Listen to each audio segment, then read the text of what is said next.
Bismillahirrahmanirrahim. Assalamualaikum warahmatullahi wabarakatuh.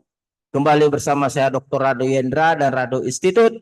Kembali kita hiasi dunia maya Indonesia dengan berbagai kegiatan Tridharma perguruan tinggi. Bedah riset artikel merupakan suatu program yang ditunggu-tunggu oleh mahasiswa maupun peneliti, karena di sini ada koding-koding pemrograman yang akan kita berikan sebagai penyelesai masalah dalam riset artikel yang dibahas.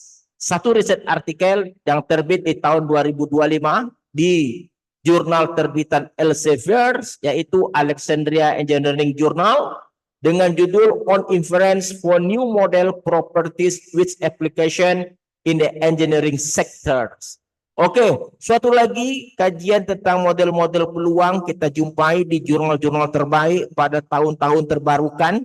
Ini menandakan bahwa kajian-kajian pemodelan peluang ini memang harus selalu dilakukan pembahasan, di-upgrade terus tentang perubahan-perubahan model yang ada. Oke, kita coba lihat riset artikel yang akan kita jadikan sebagai rujukan pada kesempatan kali ini.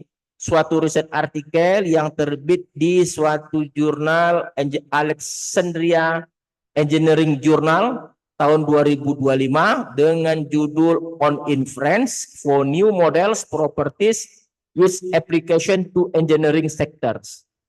Dalam riset artikel ini nanti akan dia perkenalkan satu model baru yang dia sebut dengan model Kavya-Manoharan Inverse Weibull Distribution. Ini akan dihasilkan. Nah, model ini akan menggunakan baseline distribution. Distribution baseline-nya itu adalah inverse Weibull.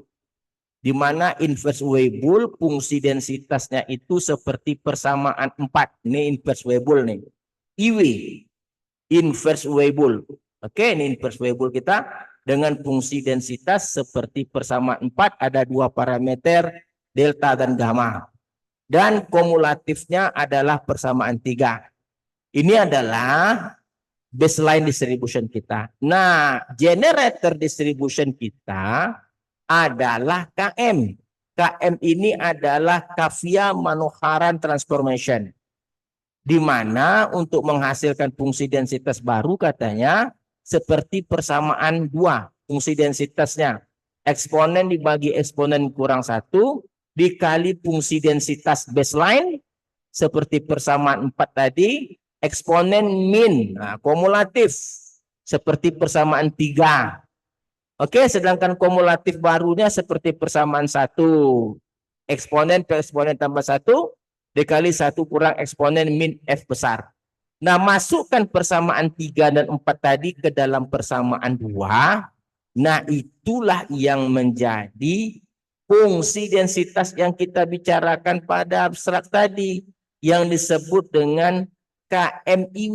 KMIW itu adalah Kavya-Manoharan Inverse Weibull. Masukkan persamaan 3 dan 4 ke dalam persamaan 2 menghasilkan persamaan 6. Nah, ini yang disebut dengan tadi Kavya-Manoharan Inverse Weibull atau disingkat KMIW. Dan masukkan persamaan 3 ke dalam persamaan 1, kumulatifnya akan menjadi kumulatif dari KMIW. Nah, dalam riset artikel ini akan diberikan dua set data. Set data pertama pada tabel 14. Nah, ini akan kita gunakan nanti, oke? Kita gunakan tabel 14 ini datanya, sehingga nanti kita akan menghasilkan parameter dalam set data ini adalah set data 1, parameter 1 atau deltanya 1238,4, gamanya adalah 2,4 dengan nilai minus log likelihood 86.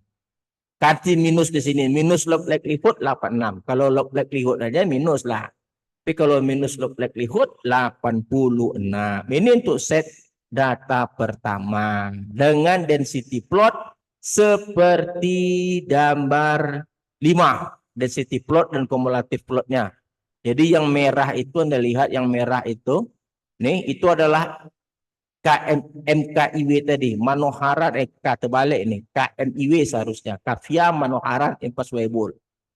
Yang di sebelah kanannya adalah kumulatifnya pada gambar 5. Nah, ini akan kita hasilkan dengan menggunakan kemampuan coding kita.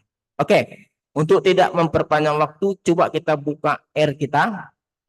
Kita buka R. Nah, kita gunakan set data 2. Ini set data 2, kita run dulu. Seperti pada tabel 14, ini data kita. Data di set 2X.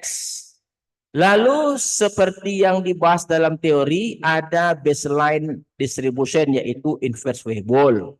Ini fungsi densitasnya atau GX kecilnya, ada 2 parameter. Ini kumulatif atau GX besarnya, ada 2 parameter. Parameter 1 tadi sigma, bukan sigma, ini delta. Ini delta, parameter 2 gamma. Nah, kita gunakan generator distribution yang kita sebut tadi Kavya-Manoharan transformation. Di mana Fx kecilnya, Fx kecil, fungsi densitasnya, ini dia. Lalu kumulatifnya atau Fx besarnya ini. Gantikan Gx kecil dan Gx besar seperti pada baseline akan menghasilkan fungsi densitas yang disebut dengan Kavya-Manoharan inverse Weibull. Dengan fungsi densitasnya ini, fungsi densitas. Dengan kumulatifnya ini kumulatifnya. Oke? Seperti biasa, kita runkan data kita sudah, lalu kita bangun suatu coding pemrograman fungsi log likelihood. Nah, ini dia fungsi log likelihood kita. Kita run. Oke, kita intip. Oke, jalan. Kita lihat optim. KMIW, kita run. Lalu kita coba jalankan, kita lihat hasil parameternya.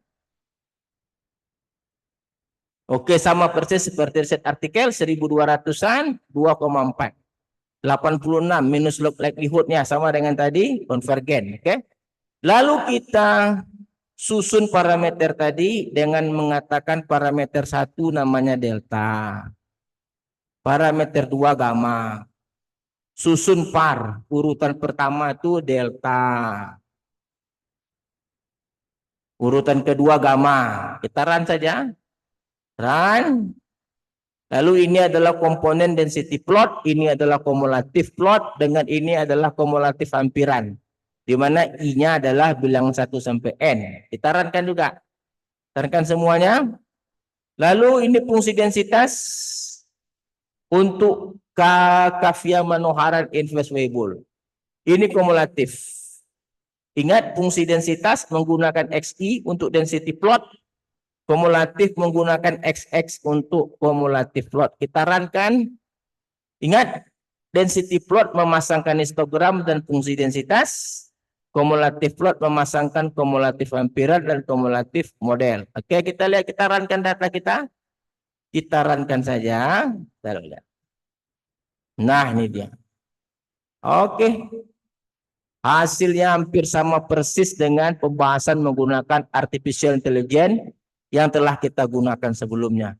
Jadi sekali lagi kita dapat mengatakan bahwa Rado Institute selalu konsisten dan berhasil untuk memberikan tayangan-tayangan berkualitas, terutama untuk tingkat perguruan tinggi, terutama dalam hal memberikan coding-coding pemrograman sebagai solusi penyelesaian riset artikel yang dibedah. Silakan gunakan, gratis. Semoga berjaya. Assalamualaikum warahmatullahi wabarakatuh.